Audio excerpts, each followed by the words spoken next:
Hi, I'm Tony, and welcome to special episode number 2, where, stupidly, we find ourselves talking about pit bulls again. Seriously. I've gotten several requests for my reaction to the events that transpired at Festival Park this last weekend, where 2 pit bulls were shot by police officers after a 9-year-old was bitten. Now, if you haven't read the article in the Courier yet, the 2 dogs were apparently let out of their backyard cages while the owner was away and ended up laying in the grass at Festival Park. Now, the events in the article are really vague. 2 kids come out of the fountain area after an officer is trying to offer water to the dogs, and when the officers told the kids to leave, one of the dogs bit the arm of one of the kids. When one of the officers tried to intervene, the dog reportedly turned on him, which resulted in both dogs being shot. Now, according to the neighbors, these weren't problem animals, and the description of how the dogs were kept when they were in their own yard seems to go above and beyond what's required for any dog. The fact that no one seems to be paying much attention to is the owner's testimony that the dogs were let out of her yard without their knowing about it. Now, what I found most compelling about this story is wondering what is going to be more traumatic for that 9-year-old boy who was bit, being bitten by a dog or watching 2 dogs being shot to death in front of him. I wasn't there. I can't have an opinion of anything other than what was reported. But did anyone look closely at the pictures included in the article and notice that the 8-year-old girl in them towers over both of these dogs?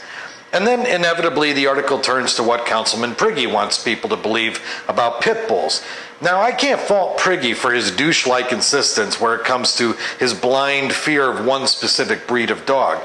When it comes to pit bulls, he's a douche, and he can be expected to spew his own version of reality at any opportunity. I noticed that the Timmy or Jenny law now includes visions of dismemberment dancing his little head, and that seems especially disturbing and wildly inappropriate, but that's his angle on things, so it doesn't surprise me in the least. I'm sure that will evolve into pit bulls stealing your car and writing bad checks at some point in the future. And I can't fault the cops. Police officers are always evaluating the safety of the situation, whether it's their safety or the public safety. They never know when a situation is going to explode and become dangerous, and they are trained to defuse the situation as quickly and professionally as possible. Case in point, a guy I went to school with became a cop and served in the police force. This was years ago. I believe he was serving a summons to a resident there and ended up taking a shotgun blast to the chest. He knocks, guy opens door with the shotgun and pulls the trigger. No warning. He was saved by his vest, but this is an example of how situations, even the simplest situations, can go wrong for police officers. I'm sure the guys involved in the Festival Park incident are playing those events over and over in their mind. I wasn't there, so I can't say anything that they did was excessive. But here we are, talking about pit bulls again and wondering if the Priggs Rodeo Clown Brigade is going to try some ham-fisted inclusion of breed-specific language in the ordinance again. So who do I blame? I'll answer that, but let's look at some interesting facts first. Priggs and Company separate pit bulls as if they're some sort of proto-dog species. So, and this is according to almost everything they said, there are pit bulls and there are every other breed. Now, I have a list of all the bites by breed from January to April 27th of this year. I received this information from a Freedom of Information request to the city, and I'll be releasing a video on how to do these yourself shortly. Now, the officer who was in charge of sending me this information was very clear about one point. This information is based on witness accounts, either officer or civilian witnesses. None of the witnesses listed in this report are breed experts. So there's no definitive way to prove any of the specific breeds in this list.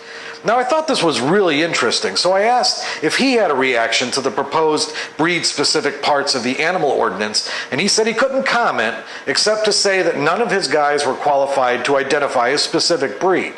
This would seem to be the most obvious argument against BSL in Elgin, but we'll move on. Out of the 37 dog bites in this report, 10 of them are listed as pit bulls, 5 of them are listed as German shepherds. The rest are poodles and labs, a host of other dogs. One of these pit bull bites happened when the victim intentionally tried to step on a pit bull's head and was bitten. Well, no shit. If someone tried to stand on my head, I'd probably do the same thing. This week I contacted the Kane County Animal Control Department, and they sent me a breakdown of the breed populations in Elgin based on rabies vaccinations. Now, if you include pit bulls, or if you include dogs listed as pit bull mix, there are twice as many pit bulls in Elgin as German Shepherds. If you include any dog breed that an eyewitness would call a pit bull, the number obviously goes much higher. But what does this mean? It means that when you match police records of dog bites against the specific breed population in Elgin, pit bulls are no more dangerous or likely to bite someone as German Shepherds. But I'm guessing we won't be hearing anything about German Shepherds out of this council.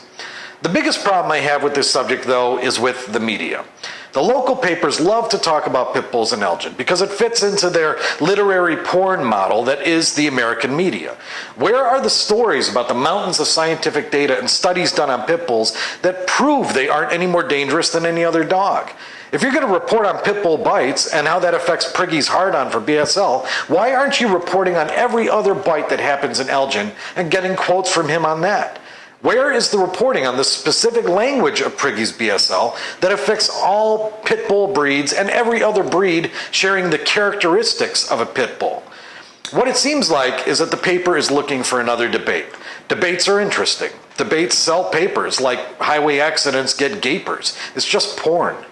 The difference between responsible pet owners and Priggy on this issue is that the responsible pet owners are behind good animal control ordinances. Pit bull owners even more so because of the insane sensitivity and bad press for the breed. The responsible pit bull owners in this city are behind the council when it comes to responsible and logical legislation, and I include the owner who lost her pets this weekend, since the description of her yards and the testimony of her neighbors seems to bear this out. But it's up to us, people. If we truly want to bury Priggy's ridiculous claims, we need to get behind something like licensing for all dogs in the city. It's one thing the mayor and I see perfectly eye to eye on. If licensing of all dogs for pocket change funds an animal control department, makes Elgin safer, protects pit bulls from unfair attention, and shuts Priggy down, isn't that worth $10 a year? Think about it. But don't take too long, because we will lose this fight if we become complacent. Now, our next special episode will be about filing freedom of information requests with the city, and then we'll be wrapping up our series on the Elgin Fire Department. Stay safe, good luck, and we'll see you next time, Elgin.